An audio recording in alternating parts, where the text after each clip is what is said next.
જય શ્રી કૃષ્ણ, જય સ્વામિનારાયણ, સીતારામ. જો આખું એક છે ને આપણે રજા છે, હોલિડે છે કામ ઉપરથી. તો હોલિડે છે, પણ આપણે ઘરના કામમાં હોલિડે નથી.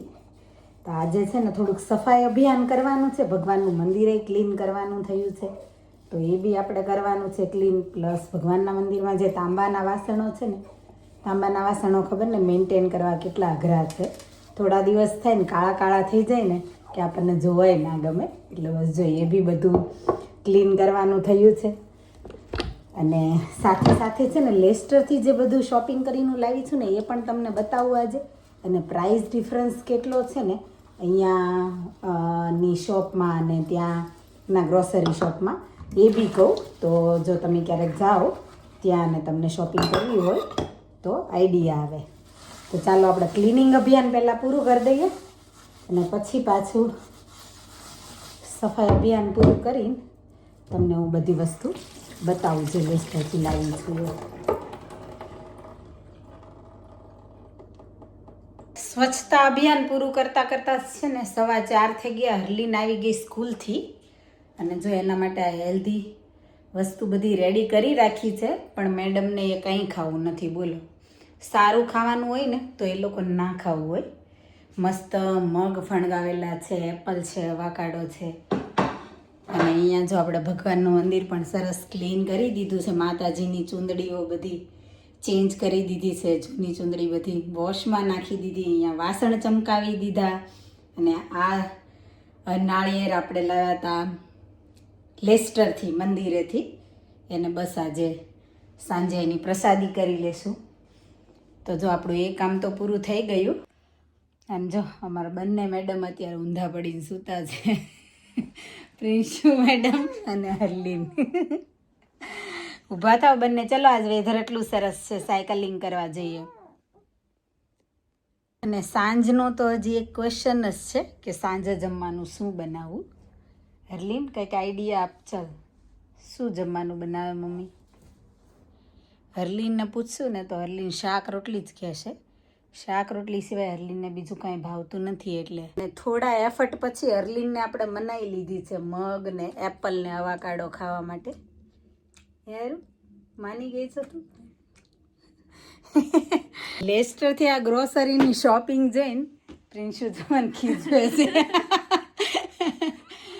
પ્રિન્શુ ખીજવે છે કે તમે લેસ્ટર જઈને આવ્યા કે ઇન્ડિયા જઈને આવ્યા? એટલું બધું લઈને આવ્યા. ઇન્ડિયાથી પાર્સલ કરાવ્યું હોય ને તો એટલી બધી વસ્તુઓ ન હોય, એવી બધી વસ્તુઓ લઈને આવે. તોય પ્રિન્શુ અડધું તો મેં મૂકી દીધું. આજે જરૂરી નહોતું ને. હા બરાબર છે, આ બધું જરૂરી છે.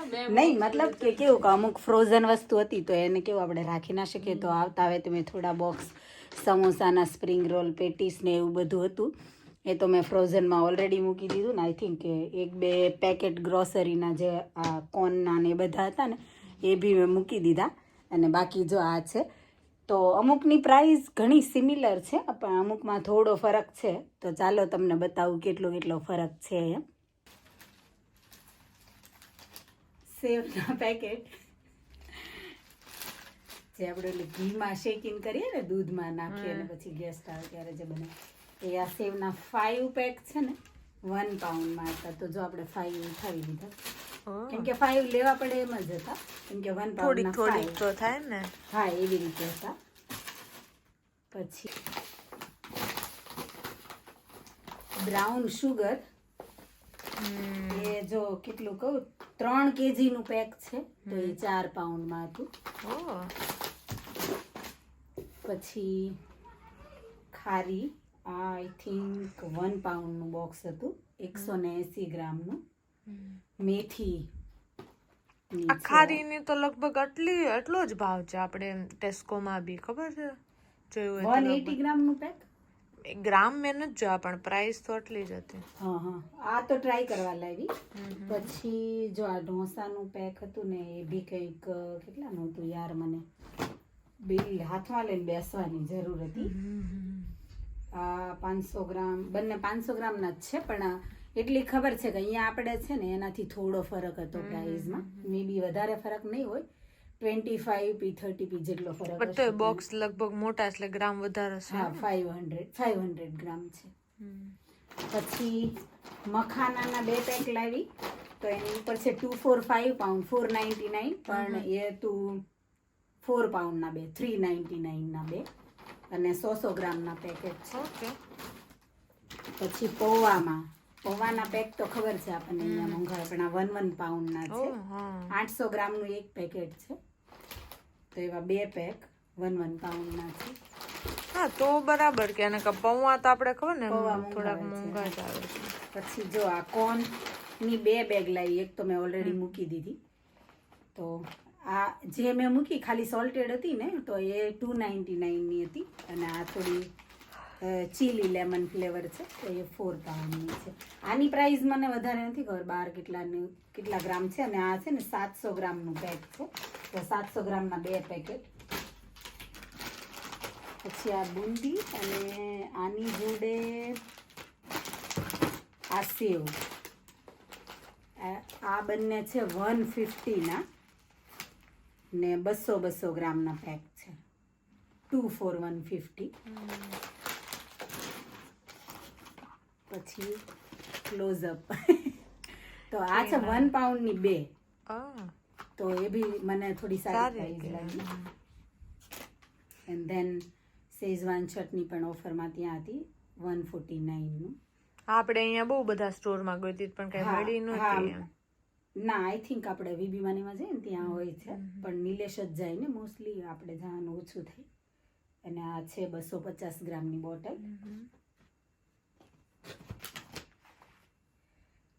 ફાલુદા રબડી ફ્લેવર એ છે 59. આમ દીદી એવું કહેતા હોય કે સ્વીટ નહીં ખાવાનું, પણ આ તો ક્યારેક તમે જોયા 5 પેકેટ પેલા જોયા, કયા? અને અગળી સેવના, અને પછી મેં આ રબડીના. પછી હા, તો આ છે 59p નું હતું આ, અને કેટલા ગ્રામ છે? 200 ગ્રામ છે. તો એને શું ડાયરેક્ટ બનાવી નાખવાની પાવડર નાખી? હા છે ને રેસીપી અંદર. આલુ સેવ, આ કેટલાનું પેક હતું? 190 ગ્રામનું છે. આ બી કંઈક નોટ શ્યોર, પણ એવી રીતે જ હતું કંઈક કે 1 પાઉન્ડના 2 સમથિંગ, કે પછી 1 પાઉન્ડનું 1 હતું એવી રીતે. ને આ જો 120નું એક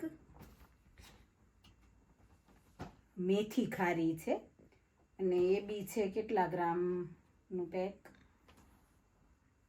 હઈ ગ્રામ કેમ નથી લખેલા આમાં? આગળ કે કશું આયરા 200 ગ્રામ. હા, તો એના બી આપણે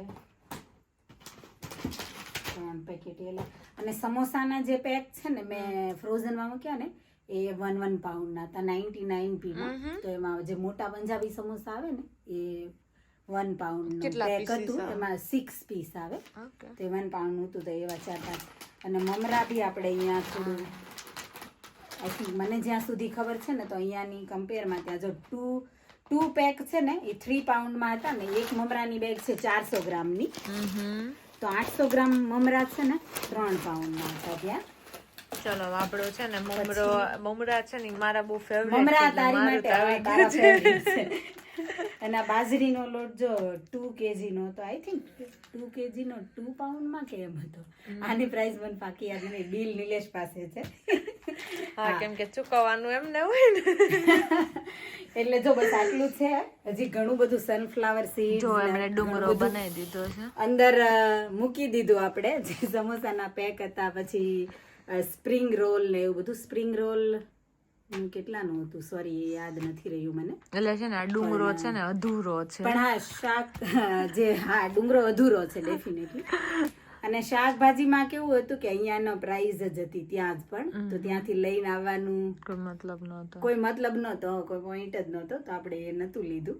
તો જો આવી રીતે બધી વસ્તુમાં થોડો પ્રાઇસ ડિફરન્સ હતો. તો તમે લોકો પણ જો લેસ્ટર જાઓ તો શોપિંગ કરવા ચોક્કસ જાજો, મારી જેમ ઘણું બધું લઈને આવજો. અમારી જોડે અમારા ફ્રેન્ડ હતા ને, એમણે બી ઘણું લીધું. એમણે ડિનરમાં આજે અડદની દાળ અને રોટલાનો પ્લાન કરી દીધો. લેસ્ટરથી આપણે જે બાજરીનો લોટ લાવ્યા ને એ ટ્રાય કરવાની છે આજે આપણે, કેમ કે નોર્મલી હું કેવું વીબીનો જલપુરનો જે બાજરીનો લોટ આવે છે ને એના રોટલા બનાવું છું, પણ આના જોઈએ હવે આજે કેવાક બને છે. અને અડદની દાળનું પણ જો આપણે બધા ઇન્ગ્રેડિયન્ટ્સ રેડી કરી દીધા છે. ગાર્લિક, ચીલી, અનિયન, ટામેટું અને કોરિએન્ડર.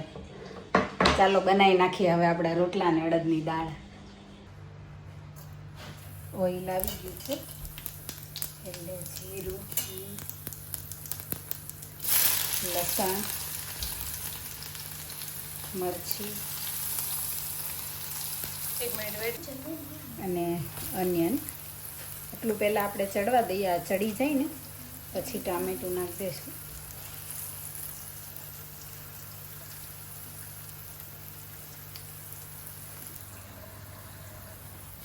હવે આમાં થોડું સોલ્ટ અને હળદર.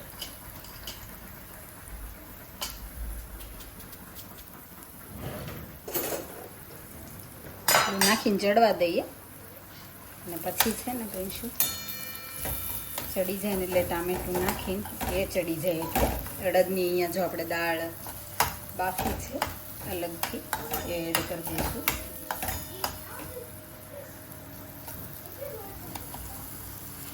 આપણી અનિયન છે ને એકદમ ચડી ગઈ છે હવે, તો આની અંદર હવે આપણે ટામેટું મિક્સ કરી દઈશું. ટામેટું ચડી જાય ને પછી આપણે અડદની દાળ નાખી દઈશું.